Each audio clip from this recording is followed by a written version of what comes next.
6.2 में जो पहला सवाल है, by property of product and quotient rule of radical write each expression as single radical and simplify. तो फर्स्ट पार्ट में हमें थर्ड डिग्री रूट ऑफ 6 और फिर उसके बाद भी थर्ड डिग्री रूट ऑफ 6। अगर मैं इनको सिंप्लीफाई करता हूँ तो पहली वैल्यू को 6 पावर 1/3 लिखा जा सकता है और दूसरी वैल्यू को भी 6 पावर 1/3 लिखा जा सकता है, क्योंकि दोनों पे थर्ड डिग्री रूट है। तो हम रेडिकल फॉर्म को अगर एक्सपोनेंशियल फॉर्म में कन्वर्ट करें तो ये फॉर्मेट बनता है। अब दोनों के बेसिस सेम है तो मल्टीप्लिकेशन में हम पावर्स को जो है वो ऐड कर सकते हैं। तो 6 पावर 1/3 प्लस 1/3 दोनों के बेसिस चूँकि सेम थे, लिहाजा हमने 1/3 को 1/3 के साथ ऐड किया, तो हमारा आंसर बनेगा 1/3 प्लस 1/3 2/3, क्योंकि दोनों के डिनोमिनेटर आपस में इक्वल हैं तो हम न्यूमरेटर्स को आपस में प्लस कर देंगे। तो इसका आंसर हमारे पास आ गया 6 पावर 2/3। इसी तरह से जो सेकंड पार्ट है उसमें भी हमारे पास है 5 पावर 5th रूट ऑफ 4। तो इसमें भी मैं 4 की पावर को 1/5 और यहाँ पे 8 की पावर को 1/5 अगर लिखूं भी तो उससे मसला ये होता है कि दोनों के बेसिस सेम नहीं है। तो जब तक दोनों के बेसिस सेम नहीं होंगे हम इनकी पावर्स को ऐड नहीं कर सकते। तो मैं इसकी खातिर सबसे पहले 4 को 2 का स्क्वायर लिखता हूँ और 8 को 2 का क्यूब लिखता हूँ, ताकि दोनों वैल्यूज़ के बेसिस सेम हो जाएं। ऐसा करने से मेरे पास ब्रैकेट के अंदर जो 2 पावर 2 है वो बाहर वाले 1/5 के साथ जब मल्टीप्लाई होगा तो पावर बनेगी 5/2 और यहाँ पे भी दूसरा जो 2 है उसकी पावर बनेगा 3/5। ये पहली वैल्यू है, उसको मैंने गलत लिखा, उसको ठीक कर लेते हैं। ये बनेगी 2/5। अब हमारे पास दोनों के बेसिस सेम हो गए, यानी कि ब्रैकेट के अंदर जो पावर होता है वो ब्रैकेट के बाहर के पावर के साथ मल्टीप्लाई हो जाता है।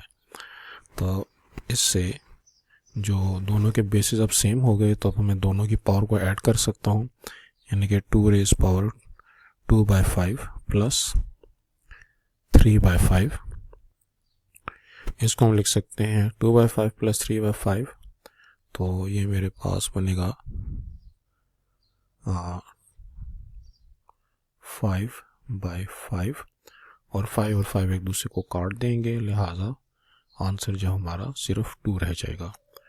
और अगर हम इसको रेडिकल फॉर्म में लिखना चाहे तो फिर हम इसको यूं भी लिख सकते थे 2 पावर 5/5, जिसमें 5th degree root of 2 power 5। तो दोनों तरीक़ों से इसको लिखा जा सकता है, लेकिन ये इसकी सिंप्लीफाइड फॉर्म है। इसी तरीके से थर्ड पार्ट में x पावर 1/4 और यहाँ पे जो दूसरा x है जिसके पावर जो है वो 3 है,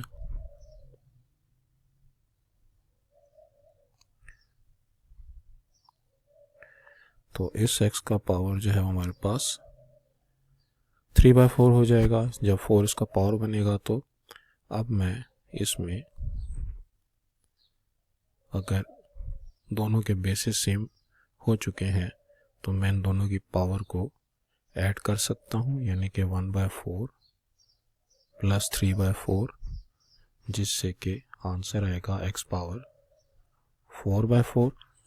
तो हम इसको ऊपर वाले सवाल की तरह ही या तो x पावर 4th और 4th डिग्री रूट इसका लिख दें, या हम 4 को 4 के साथ कैंसिल कर दें तो हमारा इसका आंसर भी x आता है। तो दोनों तरीक़ों से आंसर लिखा जा सकता है जैसे कि रिक्वायर्ड हो। फोर्थ पार्ट में जो है, अगर हम 10th का डिग्री ऑफ रूट मेंशन नहीं है, लिहाजा 10 पावर 1/2 हो जाएगा और यहाँ पे 11 का थर्ड डिग्री रूट है तो 11 पावर 1/3। तो 10 के तो हम फैक्टर्स अगर बना भी दें 2 इंटू 5 11 के फैक्टर्स नहीं बनते, तो जब बेसिस सेम नहीं होंगे तो हमारे पास इनकी मल्टीप्लिकेशन पॉसिबल नहीं होगी, तो प्रोडक्ट नॉट पॉसिबल। तो इस क्वेश्चन को हम यहीं तक सिंप्लीफाई कर सकते हैं, इसको मज़ीद सॉल्व नहीं किया जा सकता। जो नेक्स्ट क्वेश्चन है उसके लिए x पावर 7/4 नीचे x पावर 5/4, अगर हम इसको रेडिकल से एक्सपोनेंशियल फॉर्म में लिखें और बेसिस सेम है तो डिवीजन में पावर्स सब्ट्रैक्ट होती हैं, तो नीचे की पावर को ऊपर ले जाके हम माइनस कर देंगे, तो 7 - 5 हमारे पास 2/4, जो कि सिंप्लीफाई करके x पावर 1/2 बनता है। तो हम इसको दोनों तरीक़ों से लिख सकते हैं कि x पावर 2 और 4 डिग्री रूट, अगर हम इसको सिंप्लीफाई करके लिखें, या हम इसको जो है वो x पावर 1/2 जो है वो एज इट इज़ छोड़ दें, वो भी ठीक है। सिक्स्थ पार्ट के लिए हमारे पास जो 5000 है उसकी पावर को हम 1/3 और नीचे वाले 5 की पावर को भी हम 1/3 लिख सकते हैं। 5000 के हमारे पास फैक्टर बनते हैं 5 × 1000 पावर 1/3, नीचे वाला 5 पावर 1/3 एज इट इज़। अब ब्रैकेट के अंदर जो हमारे पास 5 और 1000 है, पावर जो ऊपर लिखी हुई है 1/3 वो दोनों पर अलग लग जाएगी, और नीचे जो 5 पावर 1/3 है वो एज इट इज़। तो 5 पावर 1/3 को 5 पावर 1/3 के साथ कैंसिल कर सकते हैं।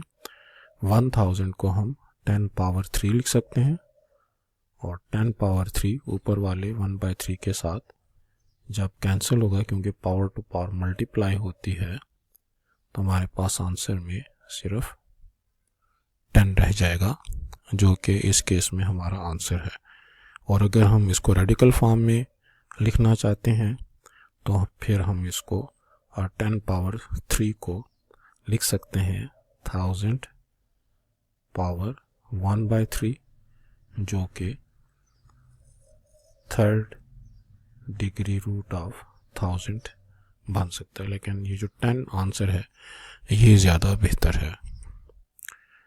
इसी तरीके से हमारे पास जो अगली वैल्यू है उसको हम लिख सकते हैं 500 पावर 1/2 और नीचे 5 पावर 1/2। 500 के अगर मैं फैक्टर्स बनाऊं तो 500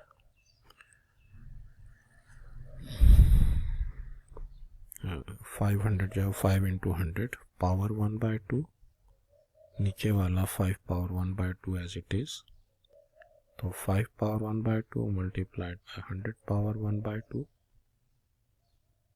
तो 5 पावर 1/2 5 पावर 1/2 के साथ कैंसिल हो जाएगा। तो जो 100 पावर 1/2 है, उस 100 पावर 1/2 उसको हम दो तरीक़ों से लिख सकते हैं। एक तरीका तो हमारे पास ये है कि मैं इसको सेकंड रूट ऑफ 100, या जो अंदर 100 लिखा हुआ है उसको 10 का स्क्वायर लिख दूं, जिस तरह बुक में एक आंसर ये है। और दूसरा आंसर हमारे पास बनेगा 100 को मैं 10 का स्क्वायर लिख दूं और पावर ऊपर 1/2, तो पावर टू पावर मल्टीप्लाई होती है, ये कट जाएगा, तो हमारे पास आंसर आ जाएगा 10। तो ये ज़्यादा मुनासिब आंसर है। इसी तरीके से जो हमारे पास इसका जो लास्ट पार्ट है उसमें मैं 10 पावर 1/2 लिख सकता हूँ और 7 पावर 1/3 लिख सकता हूँ। लेकिन मसला ये है कि अगर मैं 10 के फैक्टर्स बना भी दूँ तो 7 के नहीं बनते, तो हम इनका प्रोडक्ट नहीं ले सकते क्योंकि बेसिस ही सेम नहीं हो सकते, तो no product possible. Write exponential expression as equivalent radical expression and simplify. तो 216 को अगर हम लिखना चाहें रेडिकल एक्सप्रेशन में तो मैं इसको लिख सकता हूँ 216 और जो पावर इसकी 2 है वो तो एज इट इज़, और जो 1/3 पावर है वो इसका 3rd डिग्री रूट बन सकता है। तो जो हमारे पास ऊपर का पावर है न्यूमरेटर वाला ये तो 7 रहेगा, और जो डिनोमिनेटर में पावर लिखी होती है वो रेडिकल साइन की डिग्री बन जाती है। इसकी सिंप्लीफिकेशन के लिए हम ये कर सकते हैं कि 216 के अगर मैं फैक्टर बनाऊं तो 2 पर डिवाइड होता है 108, दोबारा 2 पर डिवाइड करें तो 54 बनता है, फिर 2 पर डिवाइड करें एक्सक्यूज मी तो 27 बनता है। लिहाजा और 27 को जब हम फैक्टराइज करते हैं तो 3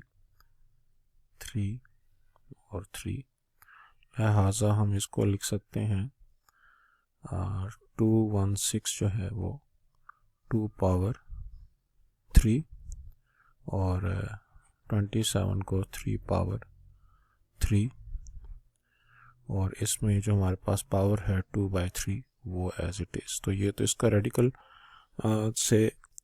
रेडिकल फॉर्म है, और एक्सपोनेंशियल फॉर्म में अगर मैं 216 के फैक्टर्स बनाऊं तो उसमें 2 3 टाइम्स और 3 3 टाइम्स आता है। अब जो पावर टू पावर है वो मल्टीप्लाई होगी, तो 3 के साथ भी 2/3 मल्टीप्लाई होगा, और 3 रेज़ पावर में 3 जो है इसकी पावर में 3 भी 2/3 से मल्टीप्लाई होगा। तो 3 3 के साथ कट गया, यहाँ भी 3 3 के साथ कट गया, तो मेरे पास बचता है 2 power 2 multiplied by 3 power 2। 2 power 2 4 के बराबर होता है, 3 पावर 2 9 के बराबर, लिहाजा आंसर आ गया 4 टाइम 9 इज़ 36, जो कि इसकी सिंप्लीफाइड फॉर्म है। इसके बाद 29 और 1/2 को हम अगर रेडिकल फॉर्म में लिखना चाहें तो 2nd डिग्री रूट ऑफ 29, लेकिन जब रूट की डिग्री 2 हो तो वो तो मेंशन नहीं करते होते, लिहाजा सिंपली √29 लिख देना भी काफ़ी है। सिंप्लीफिकेशन इसकी नहीं हो सकती, उसकी वजह यह है कि 29 के फैक्टर्स ही नहीं बनते।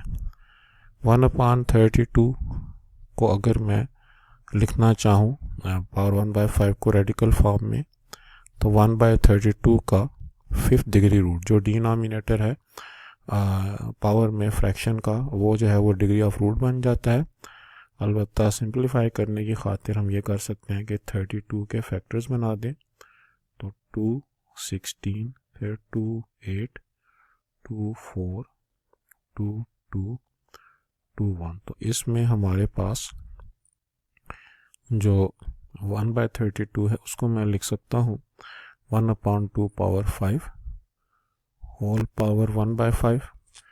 तो इसके जो ब्रैकेट के बाहर पावर और ब्रैकेट के अंदर के पावर के साथ मल्टीप्लाई हो जाएगा, तो 1 के ऊपर तो 1/5 लगाने का कोई फ़ायदा नहीं है, क्योंकि 1 की पावर जो भी हो उस पर कोई फ़र्क नहीं पड़ता। अलबत्ता 2 की पावर 5 के साथ जो पावर 1/5 है वो मल्टीप्लाई होगा, तो 5 को काट देगा, लिहाजा 1/2। अब 2 की पावर में सिर्फ 1 रह गया, तो 1 जो है वो हम पावर में नहीं लिखते होते।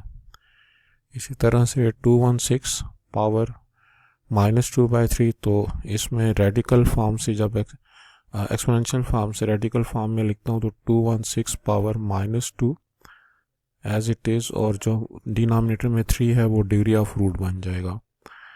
और अगर मैं इसको सिंप्लीफाई करना चाहता हूँ तो 216 के मैं फैक्टर्स बनाऊंगा, 2 पर डिवाइड होता है एक्सक्यूज मी तो 108, दोबारा 2 पर डिवाइड किया 54, फिर 2 पर डिवाइड किया 27।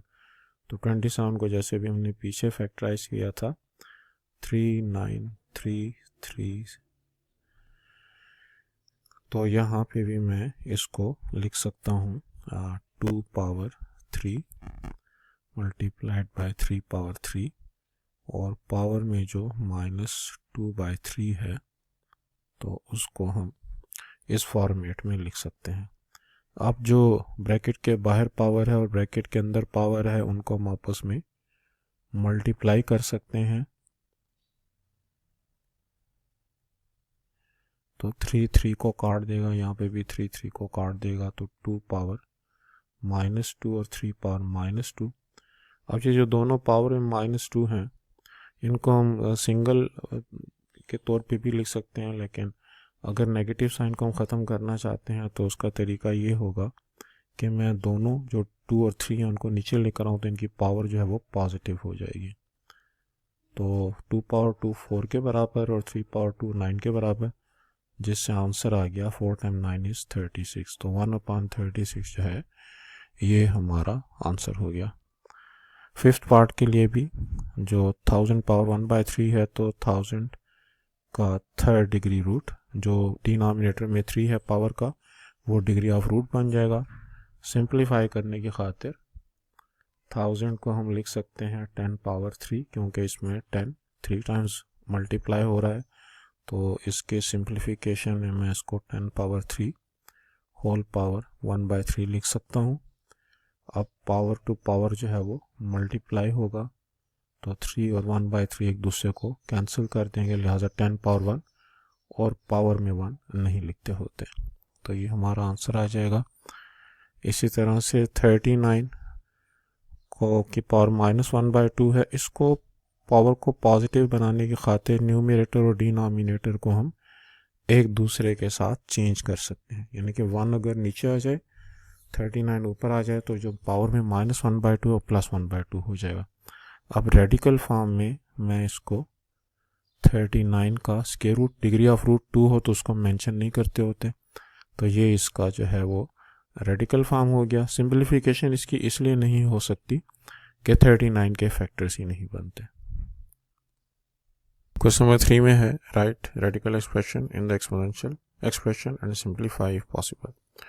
तो 3rd degree root of 5 power 2, इसको अगर मैं सिंप्लीफाई करूं तो मैं इसको लिख सकता हूं 5 पावर 1/3 होल पावर 2, क्योंकि 3rd डिग्री रूट है तो पावर जो है वो 5 की 1/3 बन जाएगी, और इसको अगर हम फर्दर सिंप्लीफाई करें तो 5 पावर 2/3 जो है हमारे पास बनता है, तो ये जो है इसकी सिंप्लीफाइड फॉर्म हो गई। इसी तरह से 4th रूट ऑफ 10, इसको अगर हम सिंप्लीफाई करें तो 10 पावर 1/4, क्योंकि डिग्री ऑफ रूट जो है वो 4 है और बाहर का जो 8 है जब वो मल्टीप्लाई होगा 1/4 के साथ तो 4 इसको 8 को कैंसिल करके 2 कर सकता है, जिससे कि आंसर हमारा 10 पावर 2 आ जाएगा, और सिंप्लीफाई करने से ये 100 बन सकता है। इसी तरीके से हमारे पास जो नेक्स्ट क्वेश्चन में हमारे पास जो वैल्यू है 6th 30 रूट ऑफ 6, उसको हम लिख सकते हैं 6 पावर 1/3 और होल पावर 6 जो है वो एज इट इज़। अब पावर टू पावर जो है वो मल्टीप्लाई होगा, तो 1/3 को जब 6 के साथ मल्टीप्लाई करेंगे 3 6 को काट के 2 कर देगा, लिहाजा 6 पावर 2, जिसको अगर हम सिंप्लीफाई करें तो 36 बनता है। इसी तरह से 5th पार्ट में भी हमारे पास negative sign as it is 5 power 1/3, तो ये हमारे पास एक्सपोनेंशियल फॉर्म में कन्वर्ट हो गया। अब हमारे पास रूल यह है कि पावर टू पावर मल्टीप्लाई होती है, तो उस रूल के तहत हम इसको लिख सकते हैं 5 पावर 1/3 2 से मल्टीप्लाई होगा तो 2/3, इसकी जो है वो फर्दर सिंप्लीफिकेशन नहीं हो सकती, तो ये हमारा आंसर हो गया। इसी तरीके से 6 पार्ट में भी 10 पावर 1/4 होल पावर 8, और इसमें हम 10 का पावर 1/4 जो है वो 8 के साथ जब मल्टीप्लाई होगा तो 4 8 को काट के 2 कर देगा, तो -10 पावर 1/2, सॉरी सिंपली 2, जिसको कि हम -100 भी लिख सकते हैं। बुक में जो है उसने 100 के साथ नेगेटिव साइन नहीं लगाया हुआ आंसर में, जो कि गलत है, क्योंकि negative sign inside the bracket नहीं है, बाहर है, तो इसका इवन पावर के साथ इस पर कोई फ़र्क नहीं पड़ता, तो आंसर के साथ नेगेटिव साइन होना चाहिए। तो पहला जो हमारे पास सवाल है उसमें है 16 पावर 1/5 16 पावर 1/4 तो जितने भी 16 है सबकी बेसिस सेम है, तो 1/5 और 1/4 तो ऐड हो जाएंगे, और ये जो नीचे वाला -3/10 है ये ऊपर जाके +3/10 हो जाएगा, क्योंकि कोई वैल्यू नीचे से ऊपर या ऊपर से नीचे जाती है तो एक्सपोनेंट का साइन हमारे पास चेंज हो जाता है। अब इसको सिंप्लीफाई करने की खातिर 1/5, 1/4 और 3/10 इनको हम कैलकुलेटर से भी सॉल्व कर सकते हैं, या मैनुअली ये हो सकता है कि हम सबके डिनोमिनेटर बराबर कर दें। तो 1/5 को अगर मैं मल्टीप्लाई कर दूं जी 4 के साथ और डिवाइड भी कर दूं, और 1/4 को 5/5 के साथ और 3/10 को 2/2 के साथ, ताकि सबके डिनोमिनेटर हमारे पास बराबर हो जाए एलसीएम लेने की खातिर। तो ये बनेगा 4/20 प्लस 5/20 प्लस 6/20। अब सबके डिनोमिनेटर बराबर हो गए, तो 16 पावर 6 प्लस 4 10 10 प्लस 5 15 15/20। अब 15/20 को जब हम सिंप्लीफाई करते हैं तो दोनों 5 के टेबल पे जाते हैं, 5 3 ज़ार 15, 5 4 ज़ार 20। 16 के अगर हम फैक्टर्स बनाएं तो 16 के फैक्टर्स हमारे पास बनते हैं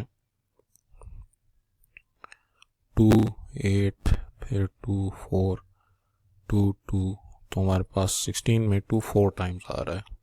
इसके हिसाब से मैं 16 को 2 पावर 4 लिख सकता हूँ।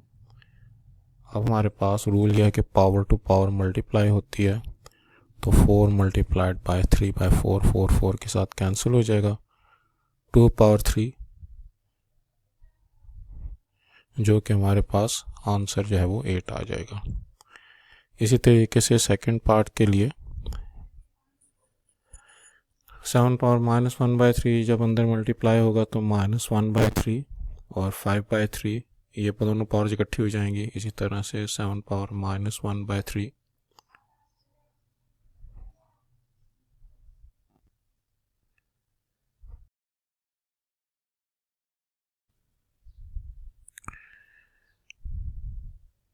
तो 7 को जब हम अंदर मल्टीप्लाई करेंगे तो पावर्स को इकट्ठा कर देते हैं, -1/3 प्लस 5/3 -1/3 प्लस 4/3। सिंप्लीफाई करने से 7 की पावर -1 और 5 मिलकर 4 4/3 -7 पावर यहाँ पे 3/3। तो इसको अगर हम फर्दर सिंप्लीफाई करें तो 7 पावर 4/3 -3/3 1 के बराबर होता है, तो पावर में हम 1 नहीं लिखते होते, ये इसका आंसर आ जाएगा। इसी तरीके से नेक्स्ट क्वेश्चन में भी हमारे पास 2 पावर 2/3 प्लस 1/7, और नीचे का पावर जब ऊपर जाएगा तो -1/2। तो जिनके बेसिस सेम हो तो पावर ऐड होती है मल्टीप्लिकेशन में, और डिवीजन में पावर सब्ट्रैक्ट होती है। अब इनको हम इनके डिनोमिनेटर अगर हम बराबर करें, कैलकुलेटर पे भी कर सकते हैं और जो है वो मैनुअली भी कर सकते हैं। Excuse me. इसमें अब हमारे पास 7 3 ज़ार 21 और 42, तो 42 बनाने की खातिर 2/3 को हम मल्टीप्लाई कर सकते हैं। 42 को जब हम 3 पर डिवाइड करते हैं तो 3 1 ज़ार 3, 14 3 ज़ार, तो 14 के साथ मल्टीप्लाई और डिवाइड करते हैं। 1/7 6 के साथ मल्टीप्लाई और डिवाइड करते हैं। 1/2 21 से मल्टीप्लाई और डिवाइड करते हैं। 2 की पावर हमारे पास 14 time 2 is 28 by 42, 6 by 42 minus 21 by 42,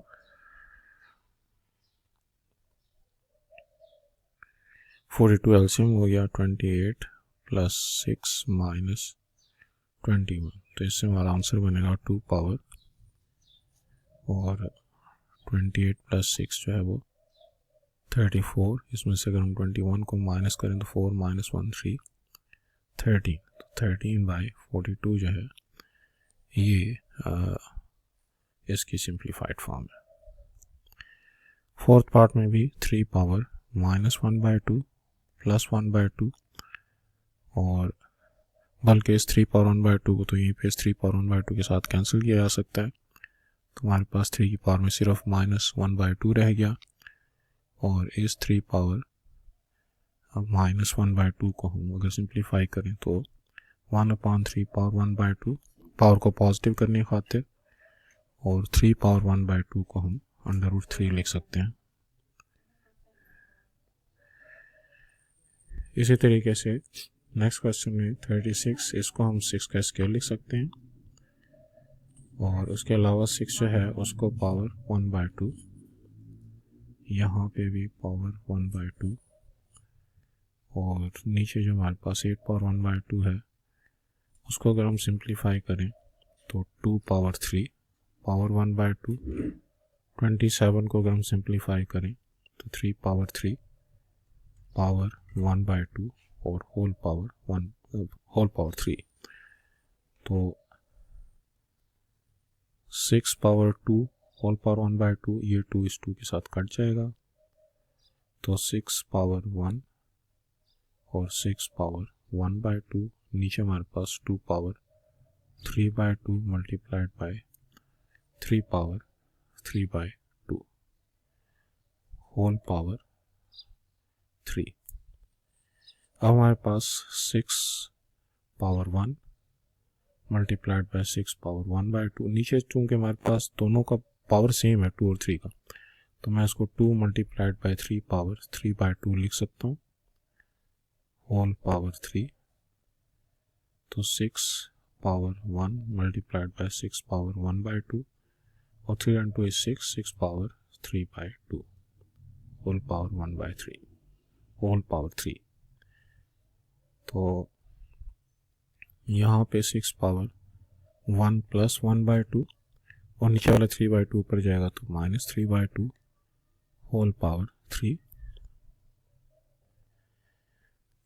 2 LCM हो गया, 2 × 1 is 2, 2 + 1 -3 होल पावर 3, ये बनेगा 6 पावर 3 - 3 0, तो 6 power 0 power 3, anything raise power 0 is equal to 1, तो 1 पावर 3 जो है ये 1 के बराबर आ गया। इस तरीके से 2187 को अगर हम सिंप्लीफाई करने की कोशिश करें तो ये हमारे पास बनता है 3 power 7, a power 5, b power 17, a power 12, b power 3 whole power 1/7। तो 3 पावर 7 को फिलहाल हम एज इट इज़ लिखते हैं, b पावर 17 के पास नीचे वाला b जब ऊपर लेकर जाएंगे तो इसकी पावर -3 हो जाएगा, ऊपर वाले a पावर 5 को जब नीचे वाले a पावर 12 के पास लेके जाएंगे तो 12 - 5 होल पावर 1/7।